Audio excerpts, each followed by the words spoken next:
ओम नमः शिवाय। आज सुनिए सोमवार व्रत की पौराणिक कथा। बहुत समय पहले वास्कल नामक गांव में बिंदु नाम का एक ब्राह्मण रहता था। वह अधर्मी, दुरात्मा और महापापी था। उसकी स्त्री बहुत सुंदर थी, उसका नाम चंचला था। वह सदा उत्तम धर्म का पालन करती थी, परंतु बिंदु वैश्यागामी था। इस तरह को कर्म करते हुए बहुत समय व्यतीत हो गया। उसकी स्त्री काम से पीड़ित होने पर भी सद्धर्म नाश के भय से क्लेश सहकर भी काफी समय तक धर्म भ्रष्ट नहीं हुई, परंतु आगे चलकर वह भी अपने दुराचारी पति के आचरण से प्रभावित होकर दुराचारी और अपने धर्म से विमुख हो गए। इस तरह दुराचार में डूबे हुए उन पति पत्नी का बहुत सा समय व्यर्थ भी गया। वैश्यागामी, दूषित बुद्धि वाला वह दुष्ट ब्राह्मण बिंदु समय अनुसार मृत्यु को प्राप्त होकर नरक में चला गया। बहुत समय तक नरक के दुखों को भोग कर वह मूढ़ बुद्धि पापी विद्या पर्वत पर भयंकर पिशाच हुआ। इधर उस दुराचारी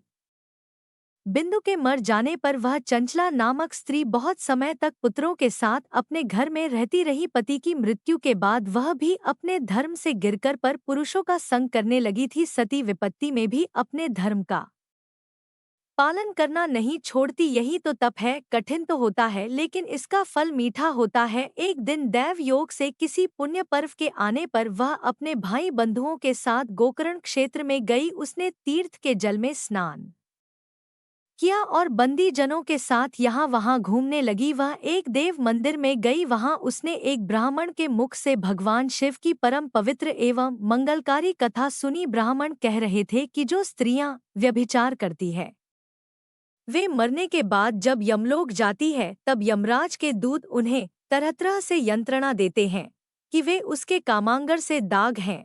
तब लौ के डंडों से उसका संसर्ग कराते हैं। सारे दंड इतनी वेदना देने वाले होते हैं कि जीव पुकार पुकार कर कहता है कि अब वह ऐसा नहीं करेगा, लेकिन यमदूत उसे छोड़ते नहीं हैं। है कर्मों का फल तो सभी को भोगना पड़ता है। देव, ऋषि, मनुष्य सभी इससे बंधे हुए हैं। ब्राह्मण के मुख से यह वैराग्य बढ़ाने वाली कथा को सुनकर चंचला भय से व्याकुल हो गई। कथा समाप्त होने पर सभी लोग वहां से चले गए। तब कथा बांच वाले ब्राह्मण देवता से चंचला ने कहा, है ब्राह्मण, धर्म को न जानने के कारण मेरे द्वारा बहुत बड़ा दुराचार हुआ है। स्वामी, मेरे ऊपर कृपा कर मेरा उद्धार कीजिए। आपके प्रवचन को सुनकर मुझे इस संसार से वैराग्य हो गया है। मुझ मूढ़ चित्त वाली पापिनी को धिक्कार है। मैं निंदा के योग्य हूँ।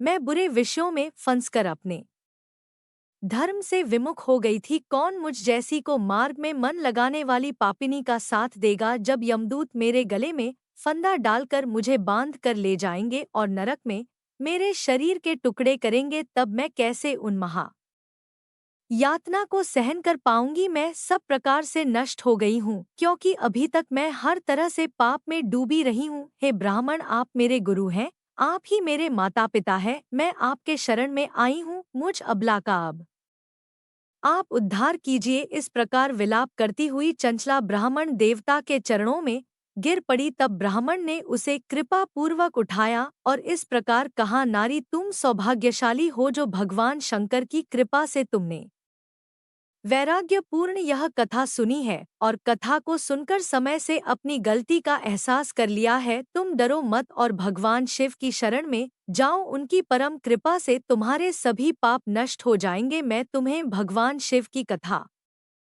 सहित वह मार्ग बताऊंगा जिसके द्वारा तुम्हें सुख देने वाली उत्तम गति प्राप्त होगी। शिव कथा सुनने से तुम्हारी बुद्धि शुद्ध हो गई है और तुम्हें पश्चाताप हुआ है तथा मन में वैराग्य उत्पन्न हुआ है। पश्चाताप ही पाप करने वाले पापियों के लिए सबसे बड़ा प्रायश्चित है। जो मनुष्य अपने को कर्म के लिए प्रायश्चित नहीं करता वह उत्तम गति प्राप्त नहीं करता, परंतु जिसे अपने कुकृत्य पर हार्दिक पश्चाताप होता है वह अवश्य ही उत्तम गति का भागीदार होता है। इसमें कोई शक नहीं है। शुद्ध चित्त में ही भगवान शिव और माता पार्वती का वास होता है। वह शुद्ध आत्मा पुरुष सदा शिव के पद को प्रत होता है। इस कथा का श्रवण सभी मनुष्यों के लिए कल्याणकारी है, अतः इसकी आराधना और सेवा करनी चाहिए। हे ब्राह्मण पत्नी, तुम अन्य विषयों से अपने मन को हटाकर भगवान शंकर की इस परम पावन कथा को सुनो। इससे तुम्हारे चित्त की शुद्धि होगी और तुम्हें मोक्ष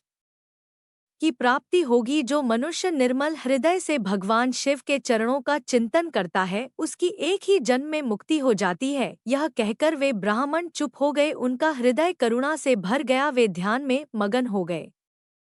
ब्राह्मण का यह उपदेश सुनकर चंचला के नेत्रों में आनंद के आंसू छलक आए। वह हर्ष भरे हृदय से ब्राह्मण देवता के चरणों में गिर गई और हाथ जोड़कर बोली कि मैं कृतार्थ हो गई। है ब्राह्मण शिव भक्तों में श्रेष्ठ स्वामीन, आप धन्य हैं। आप परमार्थदर्शी हैं और सदा परोपकार में लगे रहते हैं। साधु, मैं नरक के समुद्र में गिर रही हूँ, कृपा करके मेरा उद्धार कीजिए। जिस पौराणिक और अमृत के समान कथा की बात आपने की है उसे सुनकर ही मेरे मन में वैराग्य उत्पन्न हुआ। उस अमृतम कथा को सुनने के लिए मेरे मन में बड़ी श्रद्धा हो रही है। कृपया आप मुझे उसे सुनाइए। कथा सुनने की इच्छा मन में लिए हुए चंचला उन ब्राह्मण देवता की सेवा में वहीं रहने लगी। उस गोकर्ण नामक महाक्षेत्र में उन ब्राह्मण देवता के मुख से चंचला भगवान शिव की भक्ति, ज्ञान और वैराग्य बढ़ाने वाले और मुक्ति देने वाली परम उत्तम कथा सुनकर कृतार्थ हुई। उसका चित्त शुद्ध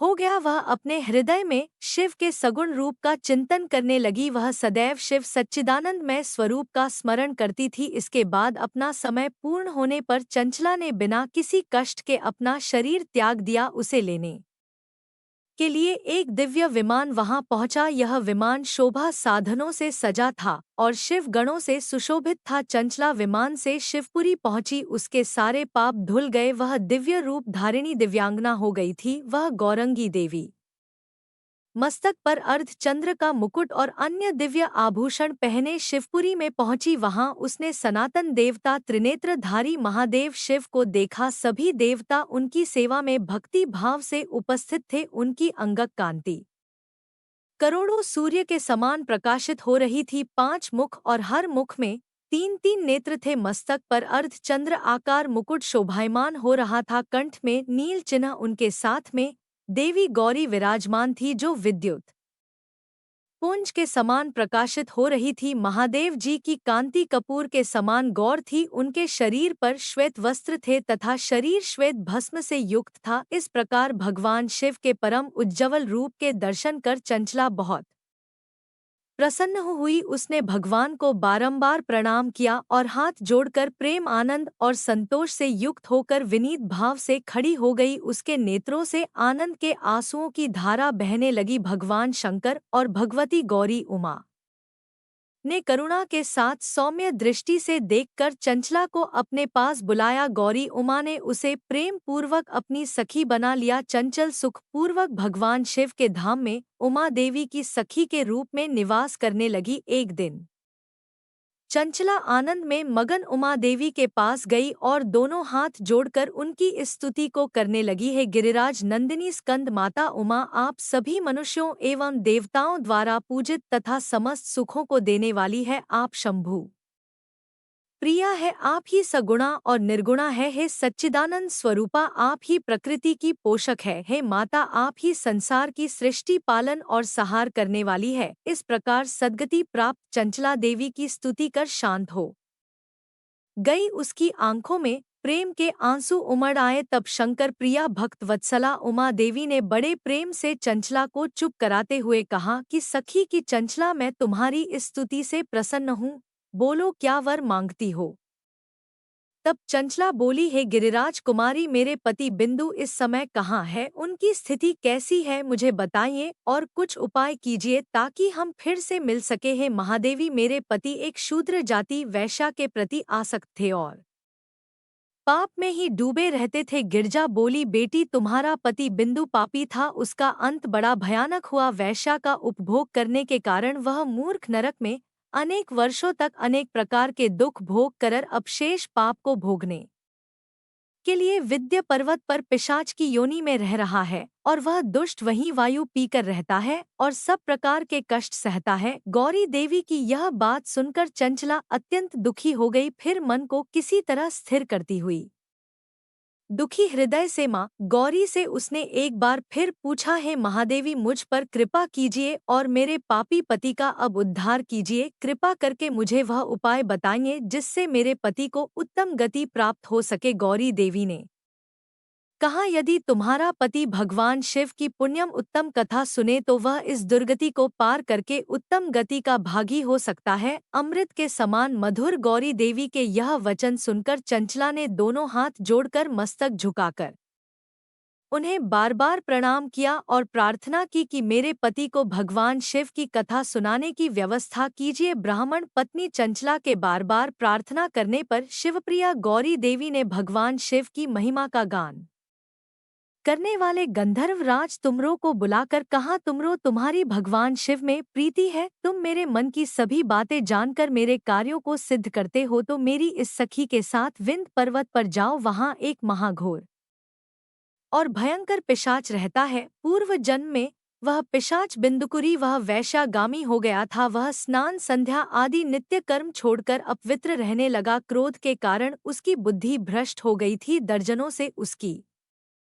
मित्रता तथा सज्जनों से द्वेष बढ़ गया था। वह अस्त्र शस्त्र से हिंसा करता, लोगों को सताता और उनके घरों में आग लगा देता था। चांडाल से दोस्ती करता और वह रोज वैश्या के पास जाता था। पत्नी को त्याग कर दुष्ट लोगों से दोस्ती कर उन्हीं के संपर्क में रहता था। वह मृत्यु तक दुराचार में फंसा रहा। मृत्यु के बाद उसे पापियों के भोग स्थान यमपुरी में ले गए। वहां घोर नरकों को सहकर इस समय वह विंध्य पर्वत पर पिशाच बनकर रह रहा है और पापों का फल भोग रहा है। तुम उसके सामने परम पुण्यम पापों का नाश करने वाली भगवान शिव की दिव्य कथा का प्रवचन करो। इस कथा के सुनने से उसका हृदय सभी पापों से मुक्त होकर शुद्ध हो जाएगा और वह प्रेत योनि से मुक्त हो जाएगा। दुर्गति मुक्त होने पर उस बिंदु नामक पिशाच को तुम विमान पर बिठाकर भगवान शिव के पास ले आना। माँ उमा का आदेश पाकर गंधर्व राज तुमर प्रसन्नता पूर्वक अपने भाग्य की सराहना करते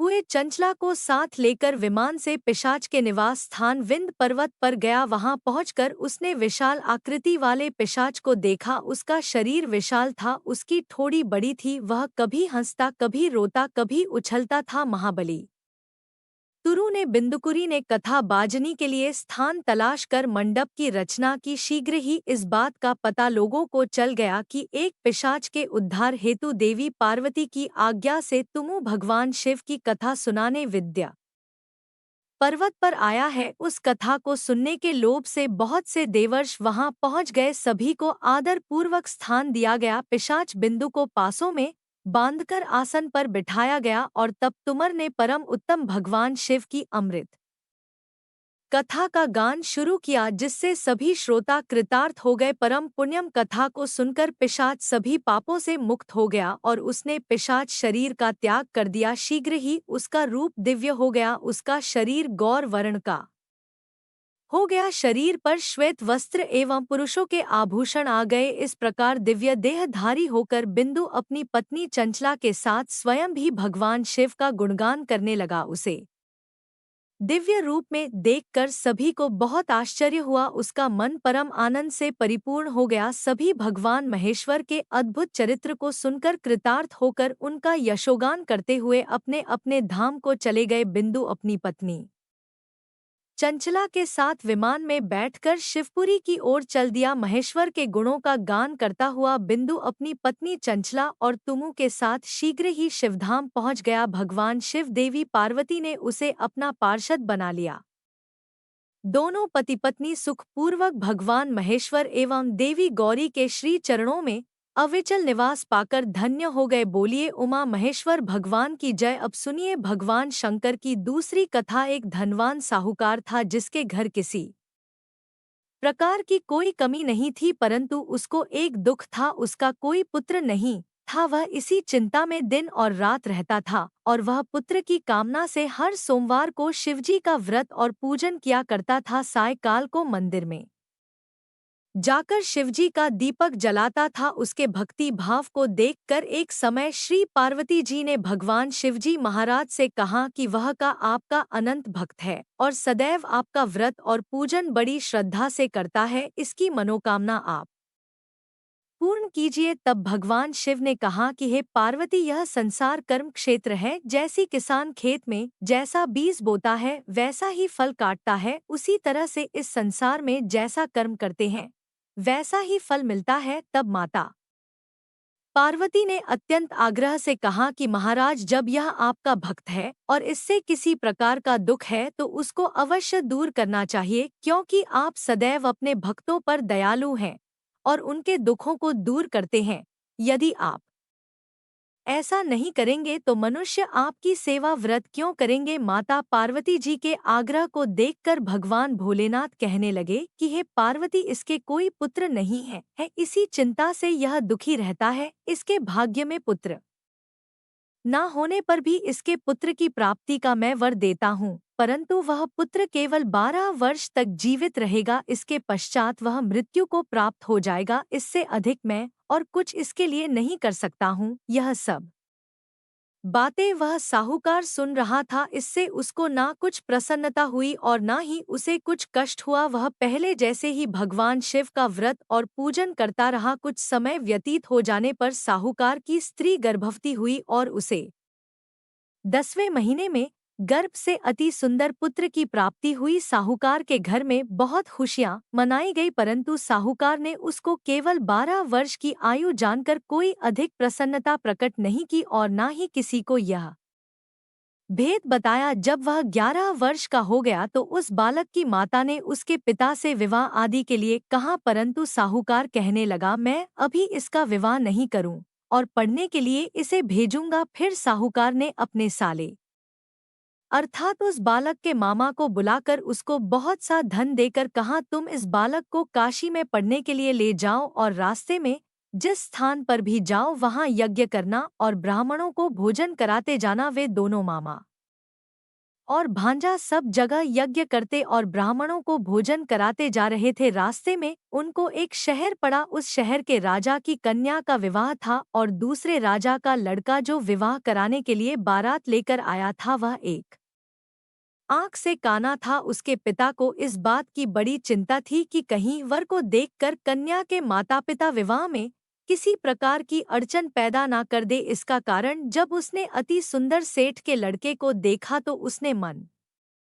में विचार किया कि क्यों ना दरवाजे के समय इस लड़की से वर का काम चलाया जाए। ऐसा विचार करके वर के पिता ने उस लड़के और मामा से बात की तो वे दोनों राजी हो गए। फिर उस लड़के को वर के कपड़े पहनाकर और घोड़ी पर चढ़ाकर दरवाजे पर ले गए और बड़ी सुंदरता से सब कार्य संपन्न हो गए। वर के पिता ने सोचा, यदि विवाह कार्य भी इसी लड़के से करा दिया जाए तो इसमें क्या बुराई है। ऐसा विचार करके लड़का और उसके मामा से कहा, यदि आप फेरों और कन्यादान का काम भी करा दें तो आपकी बड़ी कृपा होगी और हम इसके बदले बहुत सा धन देंगे। उन्होंने भी स्वीकार कर लिया और विवाह कार्य भी बहुत कुछ अच्छी तरह से हो गया। परंतु जिस समय लड़का जाने लगा तो उसने राजकुमारी की चुन्नी के पल्ले पर लिख दिया कि तेरा विवाह मेरे साथ हुआ है, परंतु जिस राजकुमार के साथ तुमको भेजेंगे वह एक आंख से काना है। मैं तो काशी जी पढ़ने जा रहा हूँ।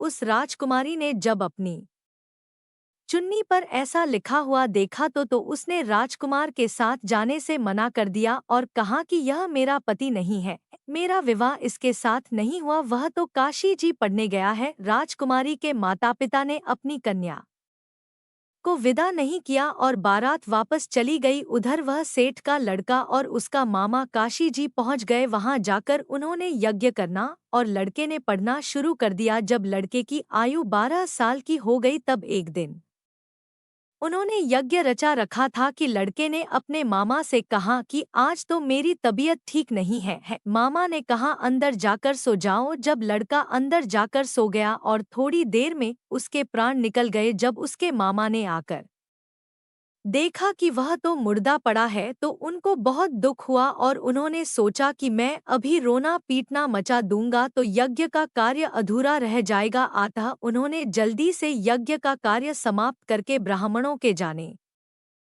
के बाद रोना पीटना आरंभ कर दिया। संयोगवश उसी समय शिवजी और पार्वती जी उधर से जा रहे थे। पार्वती जी कहने लगी है, महादेव कोई दुखियारा रो रहा है, इसके कष्टों को आप दूर करो। तब भगवान शिव बोले, इसकी आयु इतनी ही थी सो यह भोग चुका है। माता पार्वती ने कहा कि महाराज कृपा करके इस बालक को और आयु दे दो, नहीं तो इसके माता पिता तड़प तड़प कर मर जाएंगे। पार्वती जी के इस प्रकार बार बार आग्रह करने पर भगवान शिव जी ने उसे जीवन दान दे दिया और शिवजी की कृपा से लड़का जीवित हो गया। शिवजी और पार्वती जी कैलाश पर्वत पर चले गए। तब इस प्रकार यज्ञ करते हुए लड़का और उसके मामा अपने घर की ओर चल पड़े। रास्ते में उसी शहर में गए जहां उसका विवाह हुआ था, और जहां पर आकर यज्ञ किया तो लड़के के ससुर ने उसे पहचान लिया और अपने घर महल में जाकर बड़ी खातिर के साथ बहुत दास दसियों के सहित आदर पूर्वक लड़की और जमाई को विदा किया। जब वह अपने शहर के निकट आए तो मामा ने कहा, मैं पहले तुम्हारे घर जाकर सबको खबर करता हूँ।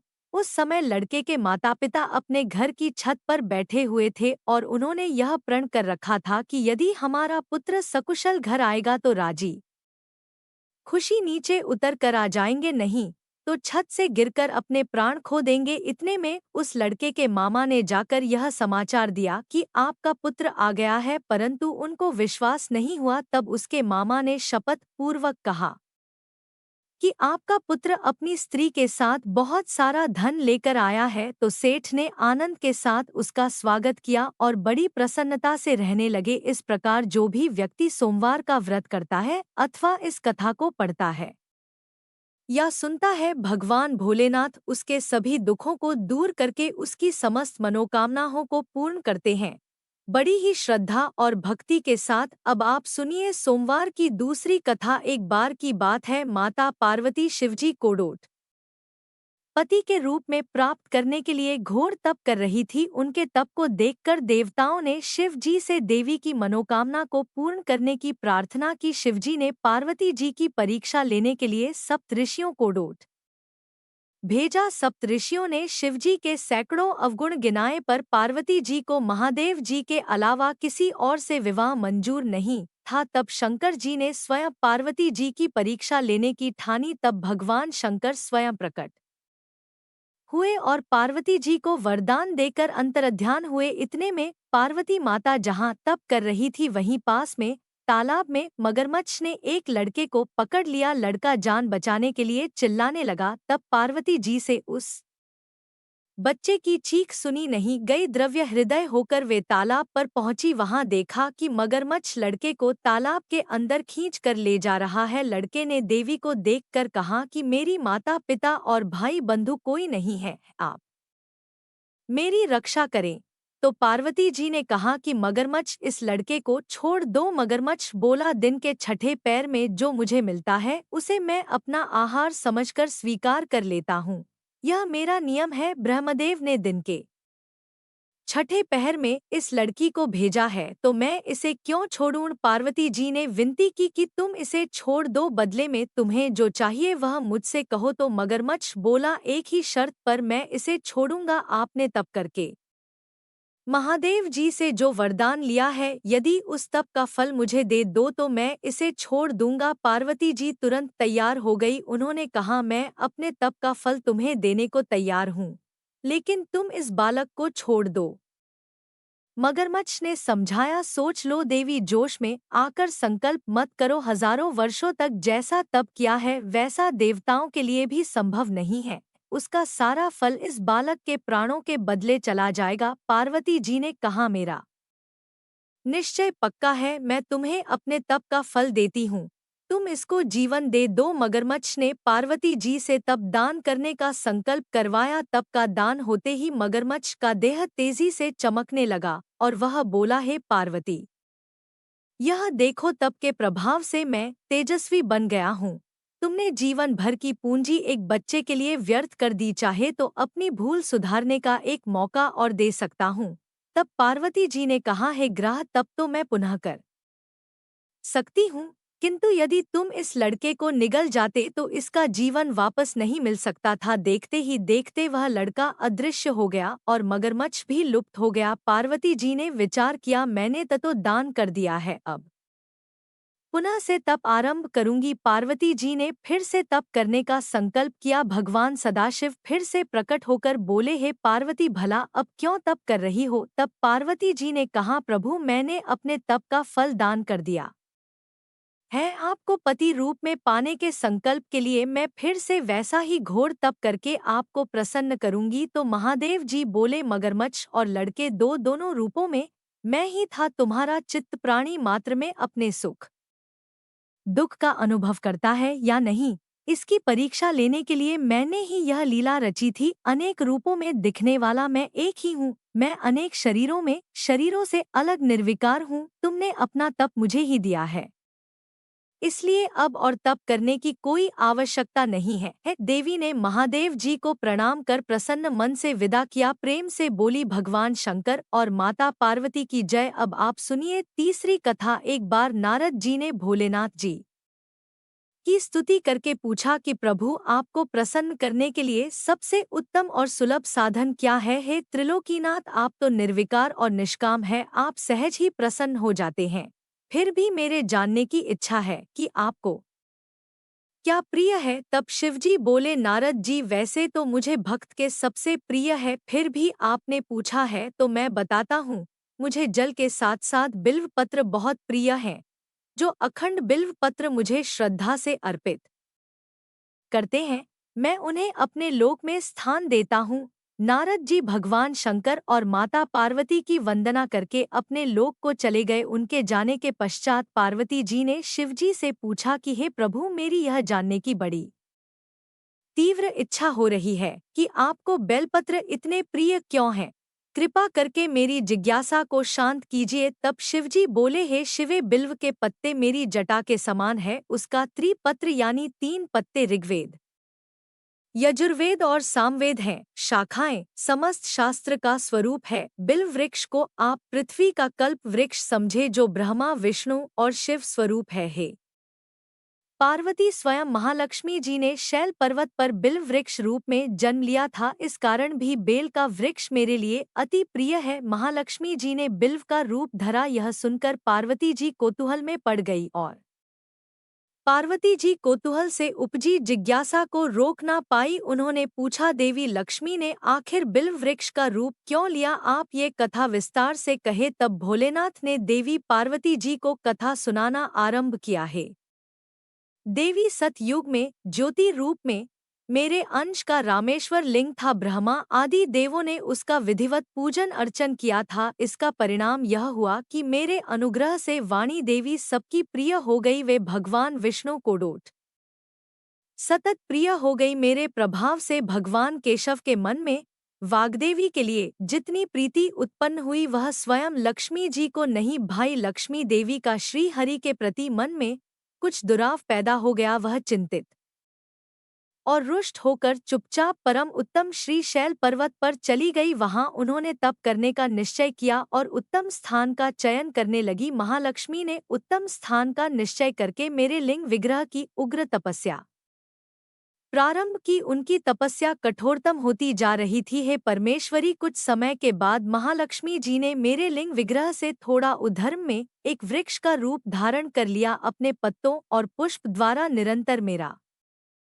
पूजन करने लगी। इस तरह महालक्ष्मी जी ने लाखों वर्षों तक घोर आराधना की। अंततः उन्हें मेरा अनुग्रह प्राप्त हुआ। मैं वहां प्रकट हुआ और देवी से इस घोर तप की आकांक्षा पूछकर वर देने को तैयार हुआ। महालक्ष्मी जी ने मांगा कि श्री हरि के हृदय में मेरे भाव से वाग देवी के लिए जो स्नेह हुआ है वह समाप्त हो जाए। तब शिवजी बोले, मैंने महालक्ष्मी जी को समझाया, श्री हरि के हृदय में आपके अतिरिक्त किसी और के लिए कोई प्रेम नहीं है। वाग्देवी के प्रति उनका प्रेम नहीं अपितु श्रद्धा है। यह सुनकर लक्ष्मी जी प्रसन्न हो गई और पुनः श्री विष्णु के हृदय में स्थित होकर निरंतर उनके साथ विहार करने लगी है। पार्वती, महालक्ष्मी के हृदय का एक बड़ा विकार इस प्रकार दूर हो गया। इस कारण हरिप्रिया उसी वृक्ष रूप में सर्वदा अतिशय भक्ति से भरकर यत्न पूर्वक मेरी पूजा करने लगी है। पार्वती, इसी कारण विश्व का वृक्ष, उसके पत्ते, फल, फूल आदि मुझे बहुत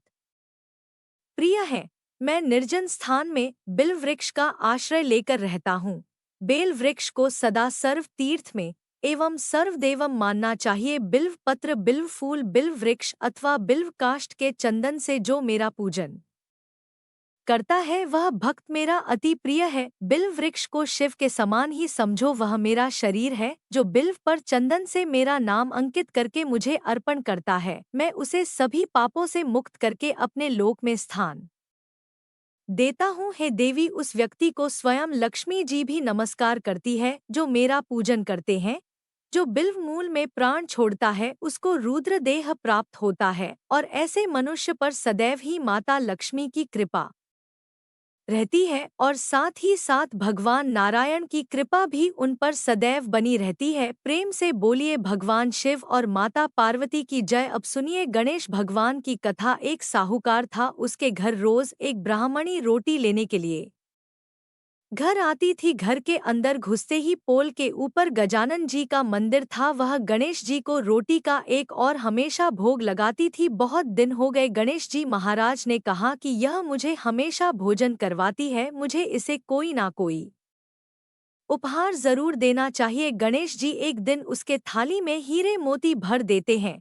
ब्राह्मणी तो थाली लेकर अपने घर आ गई और साहूकार से रोटी लेने के लिए आना बंद हो गई। साहूकार ने उसे बुलावा भेजा कि बाई रोटी लेने के लिए क्यों नहीं आती हो। ब्राह्मणी ने कहा कि मुझ पर गणेश जी प्रसन्न हो गए, बहुत वर्ष तक रोटी लेने के लिए आ गई लेकिन अब नहीं आऊंगी। साहूकारनी मन में बहुत नाराज हुई और गणेश जी से कहा कि आप ब्राह्मणी के ऊपर प्रसन्न हुए परंतु मुझ पर प्रसन्न नहीं हुए। तब गणेश जी की मूर्ति हटाकर उसने बाहर फेंक दी। इधर सेठ जी की दुकान में धंधा पानी बंद हो गए। एक दिन सेठ जी की नजर पोल के मंदिर पर गई तो सेठानी जी को पूछा कि गणेश जी कहाँ गए। तो साहूकानी ने कहा कि ऐसे गणेश जी का क्या, जो ब्राह्मणी पर तो प्रसन्न हो गए लेकिन हमारे ऊपर प्रसन्न नहीं हुए, इस कारण मैंने तो गणेश जी को हटाकर फेंक दिया है। तब सेठ जी ने कहा कि यह तुमने क्या किया, मेरा तो व्यापार और धंधा चलना बंद हो गया है। गणेश जी तुमने कहाँ फेंके हैं, जल्दी बताओ, मैं उन्हें वापस लेकर आता हूँ। साहूकार जी वापस से गणेश जी को लेने के लिए गए तो गणेश जी इतने भारी हो गए कि वे उठे ही नहीं। साहूकार जी ने कहा कि मेरे से गलती हो गई है, आप मेरे घर पधारिए। गणेश जी तो और भी भारी होते गए और कहा कि मैं तो नहीं चलूंगा, पहले साहूकार को बुलाकर यहाँ लाओ और वह मुझसे माफी मांगेगी तो ही मैं चलूंगा। और गणेश जी ने कहा कि मुझे हमेशा सवा शेर का चूरमा करके भोजन कराओगे तो ही मैं चलूंगा। साहूकार साहकानी को लेकर आए और उससे माफी भी मंगवाई और सवा शेर का चूरमा चढ़ाने की हाँ भी भरी। तब साहूकार और साहूकार ने गणेश जी को वापस घर लाकर उन्हें पोल में बिठाया। ऐसा करने पर साहूकार का व्यापार फिर से चलने लगा है। गणेश जी महाराज, जैसे साहूकार और साहूकार पर आप प्रसन्न हुए वैसे सभी पर प्रसन्न होना। बोलिए गणेश जी महाराज की जय। अब आप सुनिए भगवान भोलेनाथ की आरती। ओम जय शिव ओमकारा प्रभु हर शिव ओमकारा ब्रह्मा विष्णु सदाशिव ब्रह्मा विष्णु सदाशिव अर्धांगी धारा। ओम जय शिव ओमकारा एनन चतुरानन पंचानन राजे स्वामी पंचानन राजी हंसासर गरुड़ासन हर्षासन गरुड़ासन वृष वाहन साजी। ओम जय शिव ओमकारा दो भुज चार चतुर्भुज 10 भुज अति सोहे स्वामी 10 भुज अति सोहे त्रिगुण रूप नि रखते त्रिगुण रूप निरक्ति त्रिभुवन जनवरी मोहे। ओम जय शिव ओमकारा अक्षमाला वनमाला मुंडमाला धारी स्वामी मुंडमाला धारी त्रिपुरारी कंसारी करमाला धारी। ओम जय शिव ओमकारा श्वेतांबर पीतांबर बाघम अंगे स्वामी बागंबर अंगे सनकादिक गरुणादिक सनकादिक गरुणादिक भूतादिक संगी। ओम जय शिव ओमकारा कर की मध्यक मंडल चक्र त्रिशूलधारी स्वामी चक्र त्रिशूलधारी सुखकारी दुख हारी जग पालनकारी। ओम जय शिव ओमकारा ब्रह्मा विष्णु सदाशिव जानत अविवेक स्वामी जानक अविवेक प्रणवा में शोभित ये तीनों एका। ओम जय शिव ओमकारा त्रिगुण स्वामी जी की आरती। जो कोई नर गावे स्वामी जो कोई नर गावे कहत शिवानंद स्वामी मनवांछित फल पावे। ओम जय शिव ओमकारा जय भोलेनाथ। आपको यह कथा पसंद आए तो इसे लाइक करके चैनल को जरूर सब्सक्राइब करिएगा और कमेंट में भगवान भोलेनाथ जी की जय जरूर लिखिए। इसी के साथ आज आप हमारे चैनल पर कार्तिक मास महात्म की कथा और तुलसी विवाह की पूजा विधि की वीडियो भी हमारे चैनल पर जरूर देखिएगा। ओम नमः शिवाय।